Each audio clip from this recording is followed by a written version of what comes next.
नमस्कार। शाम के अखबारों की चर्चा चाय के साथ। और आज जो है 23 सितंबर है।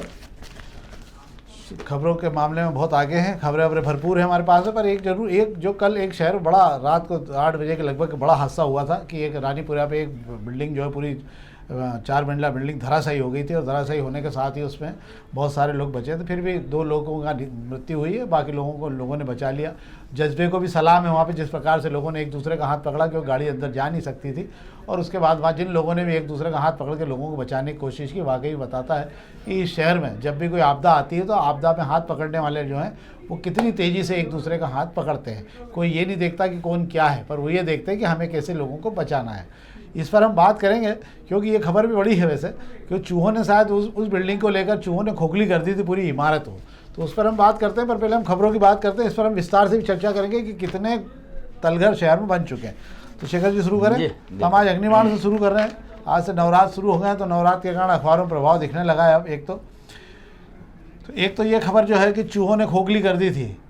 बेसमेंट में पानी भर गया था बिल्डिंग में और उसके कारण बिल्डिंग ढह गई थी, क्योंकि नीचे के लगातार ये 35 साल पुरानी लगभग बिल्डिंग है और उस पर दबाव बढ़ते बढ़ते जो है कॉलम बीम जो है झूल गया और उसके कारण जो है ये बिल्डिंग टूट गई और इसी का कारण ये हादसा हुआ है।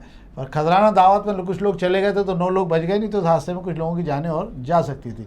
4 बजे तक सवेरे काम चला है, तब जाके मलबा हटा है। आज सवेरे भी कुछ वहाँ काम चलता रहा है।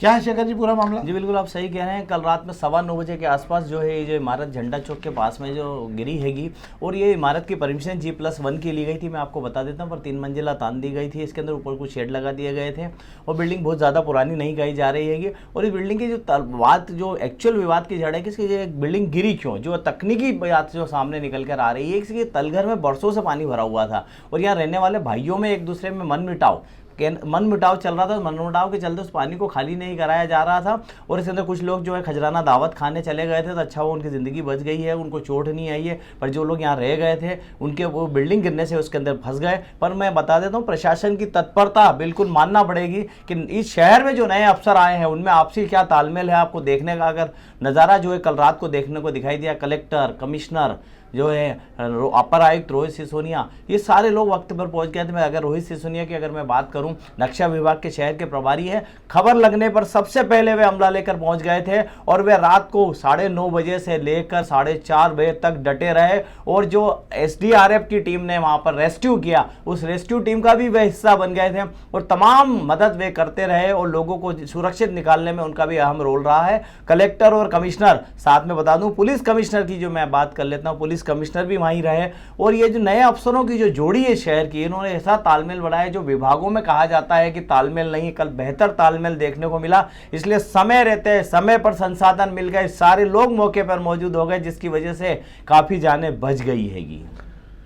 एक और खबर बात कर लेते हैं कि नौलखा के बाद अब उज्जैन भोपाल की बसों के लिए कुमेडी पे भी चालू होने की तैयारी हो गई है। बहुत समय से बना पड़ा हुआ है और ये बड़ा अंतर्राज्यीय स्तर का बस स्टैंड बनाया गया हवाई अड्डे की तर्ज पर अब क्या स्थिति बनेगी? 2 माह में शिफ्टिंग की तैयारी हो जाएगी, क्या वाकई चालू हो जाएगी? बिल्कुल आप सही कह रहे हैं। उज्जैन वाली बसों को शिफ्ट करने में तो मुझे नहीं लगता कोई दिक्कत है। या राजस्थान रूट की बसों को शिफ्ट करने में दिक्कत है, पर भोपाल वाली बसें वहाँ शिफ्ट होगी ये कहना बहुत मुश्किल है, क्योंकि भोपाल का रूट जो होता है बाईपास होकर जाता है और कुमेडी का जो बस स्टैंड बना है वो उज्जैन रोड के से बना हुआ है, काफ़ी दोनों अपोजिट साइड में आता है। ऐसे में उज्जैन रोड की अगर आप बात कर रहे हैं दिक्कत नहीं है कि वैसे आप बात कर रहे हैं राजस्थान रूट की बात करेंगे तो दिक्कत नहीं है। पर जो परेशानी है भोपाल रूट की जो आप बात कर रहे हैं, जहाँ सबसे ज़्यादा बस गाड़ियों की आवाजाही है, काफ़ी लोड है, ट्रैफिक है वहाँ पर, उसको शिफ्ट करना मुझे नहीं लगता इतना आसान होगा। और प्रशासन को अपनी पहल करना चाहिए। जिस तरीके से ISBT पत्थर मुंडला की लड़ाई जो है कोर्ट में जीता है, मुझे लगता है उम्मीद है कि यहाँ पर भी जल्द जो है बस स्टैंड शुरू हो जाएगा। हाँ, और कम से कम 600 से ज़्यादा बसें इस बस स्टैंड से निकलेगी। पूरा यातायात का दबाव बहुत ज़्यादा बढ़ेगा, उसको लेकर तैयारी भी जरूर लगेगी कुमेडी पे, क्योंकि नहीं तो ये सारी बसें जो है वहाँ पर बहुत ट्रैफिक बढ़ जाएगा उस रोड पर। ये भी एक खबर पर और हम बात कर लेते हैं कि हम पत्रिका खबर की बात करें। ऑपरेटर न मिलने पर अब खुद चलाए गए ICTSL डबल डेकर की बस। अगले महीने में अक्टूबर में इसके टेंडर आएंगे और 5 रूट तय किए गए। बोर्ड बैठक ने मंजूरी दे दी, खरीदी की जा रही बसों की। करोड़ों की शायद करोड़ रुपए की बस है ये और चलो कम से कम ये शहर डबल डेकर का आनंद लेने लगेगा। मुझे लगता है बहुत पहले से इसकी प्रक्रिया शुरू की गई थी, अब जाके धीरे धीरे स्थिति आने लगेगी कि डबल डेकर की बसें आपको शहर में दिखने लगेगी अगर सब कुछ ठीक ठाक रहा तो। क्या शेखर जी? बिल्कुल आप सही कह रहे हैं, पर डबल डेकर बस जो है शहर में मेट्रो की तरह गले की घंटी ना बन जाए, क्योंकि शहर की जो सड़कें हैं, शहर के जो मार्ग हैंगे वे डबल डेकर के माकूल नहीं हैंगे। डबल डेकर का जो 1 से 2 महीने का ट्रायल हुआ था, उस ट्रायल के दौरान ये देखा गया था कि किन किन रूट पर या शहर की किन सड़कों पर चलाई जा सकती है, क्योंकि ये बस जब बाहर निकलती है सड़कों पर जब चलती है तो उसे बड़ी जगह लगती है, उसकी ऊंचाई ज़्यादा होने की वजह से उसे वो रास्ते भी देखना होते हैं जहाँ तार वार का जंजाल उसे टच ना करे। यही देखकर जो है ऑपरेटर इंदौर में दिलचस्पी नहीं दिखा रहे हैं बस को चलाने को लेकर। इस वजह से अब AICTCL जो है इसको चलाने की बात कर रहा, मुझे लगता है AICTCL बहुत सोच समझ के निर्णय ले रहा होगा, पर फिर भी एक बार फिर सोच लेना चाहिए कि इंदौर में डबल डेकर के अभी माहौल है या भी नहीं। सही बात है, उसके बाद ही उसको चालू करेंगे, घाटे का सौदा ना हो जाए। एक और खबर पर हम बात कर ले रहे हैं। आजकल पटवारी जो है, सबसे पहले लोकायुक्त के एक बड़े पुराने अधिकारी हमेशा कहा करते थे कि जब भी शिकार नहीं मिले तो एक बार एक राउंड लगा लो हिरण जैसा, तो 1-2 पटवारी तो फंसी जाते हैं उसके अंदर, क्योंकि पटवारी दिन भर पैसों का लेन देन उधार में करते रहते हैं और ये सुधरने का नाम भी ले लेते हैं। तो उन्होंने उदाहरण दिए थे कई कि जब कुछ नहीं मिला तो एक पटवारी पकड़ ला यार, हो जाएगा, कोई ना कोई ढूंढ ढांड लो। अभी हालत यही, पटवारियों ने भी रिश्वत लेने के लिए अब नया कोड बना लिया है। फोटो यानी नगद और दस्तावेज का मतलब माल मिल गया है। एक पटवारी पकड़ाई हैं कोई ये, और उन्होंने जो है ये ढाबली खुर्द की हैं, और कोई ओमकार लाल राठौर से लोकायुक्त में शिकायत की थी। उनके पुश्तैनी जमीन की रिन्यू पुस्तिका के नाम पे जो है महिला पटवारी प्रियंका ठाकुर जो हैं उनसे 4,000 रुपये की रिश्वत मांग रही हैं। और रिश्वत मांगने की अदा उनकी ये थी कि उन्होंने अपने सहयोगी से कहा है कि भैया इनके कागज़ यानी फ़ोटो देख लो क्या है क्या नहीं।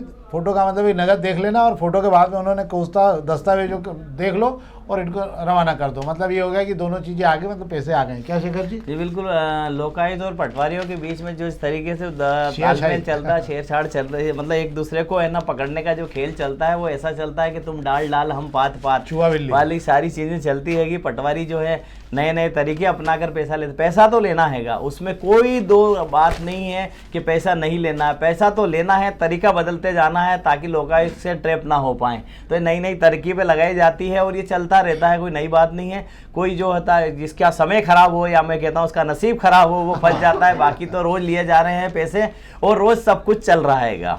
कुछ ने तो ऑफिस ही खोल लिए हैं, शाम को उसी ऑफिस में बैठ के लेन देन भी विधिवत करने लगे हैं वो लोग शहर में। पर आप कुछ नहीं कर सकते क्योंकि व्यवस्था का डर खत्म हो गया है शहर में, यही बात है। अब प्रभात किरण की बात कर लेते हैं। प्रभात किरण खबरों में 1-2 खबरें बहुत अच्छी है जिस पर हम बात कर रहे थे।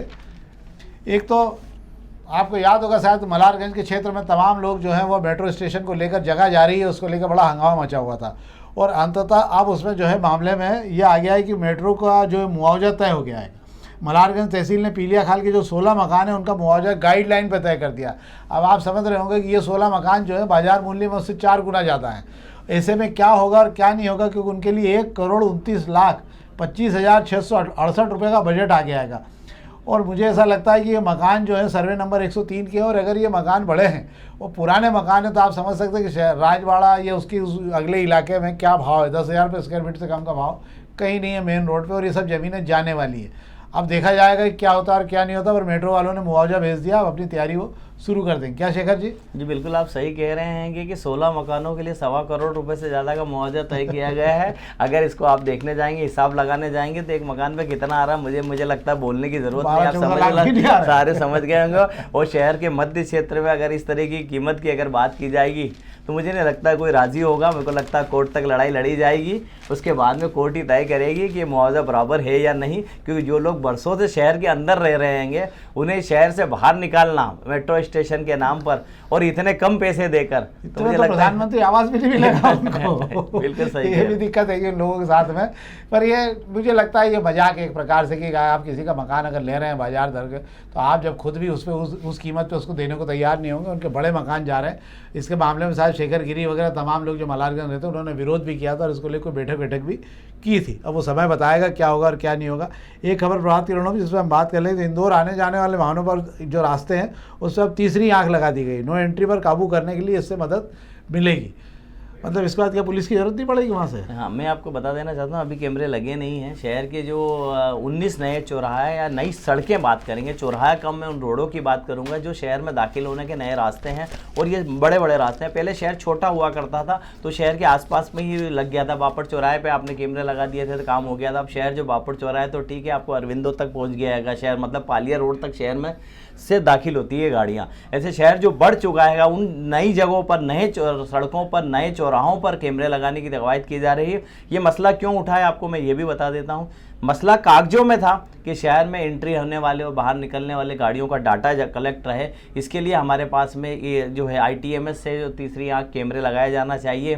पर बड़ा गणपति पे जो हादसा हुआ है, नो एंट्री के वक्त जो ट्रक शहर के अंदर दाखिल हो गया, अब उसके लिए कोई जिम्मेदारी लेने को तैयार नहीं है। हालांकि नीचे से लेकर ऊपर तक जो है ट्रैफिक के काफ़ी अफसर नप गए हैं, पर सवाल अभी भी यही है कि उसके अंदर असल दोषी कौन था, ये अभी पकड़ में नहीं आया। ऐसे में जो अब कैमरे का सहारा लिया जा रहा है, कैमरा बता देगा कहाँ से कौन सी गाड़ी कितनी बजे दाखिल हुई है। उससे ये तो तय हो जाएगा कि उस गाड़ी को रोकने की जिम्मेदारी किसकी थी, वो वहाँ मौजूद था या नहीं, तो तब ये पता चल जाएगा। तो कैमरे लगाने की एक कवायद की जा रही है और मुझे लगता है कि शहर की बेहतरी के लिए जरूरी भी रहेगा, होना भी चाहिए। सुरक्षा के सारे प्रबंध आम आदमी के लिए होना चाहिए। कम से कम वो बच्चे शहर भर में स्कूल के घूमते हैं, उनकी सुरक्षा का मामला ये हर आदमी की जवाबदारी पे, और ये करना भी चाहिए मुझे लगता है। अब हम दोपहर की खबरों के आखिरी में बात कर लें। दोपहर खबरों में पहले पेज की 2 खबरों की बात करूंगा मैं आपसे, और हमने आजकल इसी कार्यक्रम के अंदर आपको अखबार की लिंक भी दे रहे हैं हम दोपहर की। यदि आप चाहते हैं कि आपको अगर अखबार ही पूरा पढ़ना हो और आपको बाकी खबरों की विस्तृत जानकारी लेना हो तो आप उसमें देख लेंगे, उसमें अखबार की लिंक आ रही है, आप खोल के उसको आसानी से पढ़ सकते हैं। तो आपको विस्तृत जानकारी पूरी की पूरी सभी मामलों की मिल जाएगी।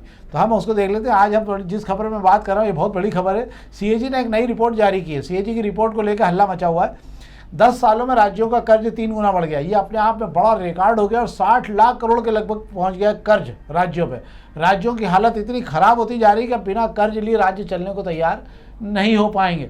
हर महीने कर्ज, मध्य प्रदेश की अगर हम बात कर लें तो 5,000 करोड़ का कर्ज आपको हर महीने एक आध महीने में छोड़ के उठाना पड़ रहा है। 80,000 करोड़ के कर्ज का उन्होंने प्रावधान बनाया है। इधर GST में 48,000 करोड़ का नुकसान होने वाला राज्यों को। तो राज्य जो है वैसे ही कर्ज में डूबे, अब और डूबने की स्थिति आ जाएगी राज्यों को। तो राज्य जो है भयानक, और 6 राज्य ऐसे हैं जिन्होंने, और ये कर्ज क्यों बढ़ रहे हैं, जिन्होंने राज्यों ने कर्ज उठा रखे हैं वे कहाँ जा रहा है कर्ज का पैसा? ये कोई नौकरियों में नहीं जा रहा है, ये कोई जो है इंफ्रास्ट्रक्चर में, ये जा रहा है रेवड़ी बांटने में। तो 12-12, 15-15 हज़ार करोड़ रुपए जो रेवड़ी में बांटे जा रहे हैं, उसके कारण जो है लगातार कर्ज उठाना पड़ रहा है। और अब कर्ज की व्यवस्था बहुत ज़्यादा बारूद के ढेर की तरह होगी। CAG ने बहुत चिंता की है कि अगर इसे रोका नहीं गया है तो इससे बहुत नुकसान होगा, क्योंकि 15वें वित्त आयोग ने भी कहा है कि 15वें वित्त आयोग का कहना है कि 23% से ज़्यादा कर्ज नहीं होना चाहिए। सब 40% से ऊपर जाने की तैयारी में आ गएंगे। एक और खबर में आपसे बात करें तो रुपया आज ऐतिहासिक रूप से गिर गया। रुपया अब 90 के लगभग पहुंचने की स्थिति में आ गया। आज 88 रुपये और 67 पैसे के लगभग पहुंचा रुपया, जो अपने आप में रिकॉर्ड हो गया। इतना रुपया कभी नीचे नहीं गया। अब रुपया जो है मैं समझता हूँ शायद किसी की उम्र के बराबर होने लगा या उससे आगे निकलने लगा रुपया। और अभी तो चूंकि टैरिफ का असर अब दिखना शुरू होगा, अगस्त से हमारा सप्लाई बंद हो गया निर्यात का। अब आप धीरे धीरे देखेंगे रुपया चलेगा 90 के पार, 95 के पार जाएगा, क्योंकि डॉलर के तेजी मजबूती कारण रुपए की कमर टूटती हुई देखेंगे आप। इसी के अंदर मैं आपको एक थोड़ा सा जोड़ देना चाहता हूँ। आपने कहा रेवड़ियाँ कम होने का नाम नहीं ले रही, उसके पीछे बड़ी वजह है कि रेवड़ियाँ कम होने का नाम क्यों नहीं ले रही है। उसके पीछे वजह, सबसे बड़ी वजह है कि चुनाव खत्म हो नहीं रहे हैं। एक राज्य के निपटते नहीं है, दूसरे की तैयारी शुरू हो जाती है, दूसरे के निपटते नहीं, तीसरे की शुरू हो जाती है। और रेवड़ी बांटे बगैर सरकार आप बना नहीं सकते हैं, क्योंकि आदत आपने ऐसी डाल दी, एक जगह आप रेवड़ी बांटेंगे, दूसरी जगह अगर आपने रेवड़ी नहीं बांटी तो तय है कि आपका नुकसान होना तय है। ये सोच के ये चुनाव चलते रहेंगे, चुनाव आते रहेंगे और रेवड़ियाँ अपनी जगह बनी रहेगी। एक खबर की केवल आपको जानकारी देता हूँ। अंततः पाटनीपुरा पुल जो है वो पैदल के लिए चालू हो गया है। आज से धीरे धीरे लोगों ने वहाँ से आने जाना शुरू कर दिया लंबे समय बाद, और 2 अक्टूबर से मुझे लगता है कि सारी तरह से पुल चालू हो जाएगा। तो एक शहर को एक थोड़ी राहत मिल जाएगी, क्योंकि क्षेत्र में भारी दबाव बना हुआ था। तो ये तो थी अखबारी खबरें जिस पर हमने आपसे बात की। आज हम जिस विषय पर बात करना चाहते हैं बहुत गंभीर विषय। कल रानीपुरे के हादसे ने बता दिया कि शहर के तलघरों की क्या हालत है। कोई जांचने नहीं जा रहा कि इन तलघरों की क्या स्थिति बनी है।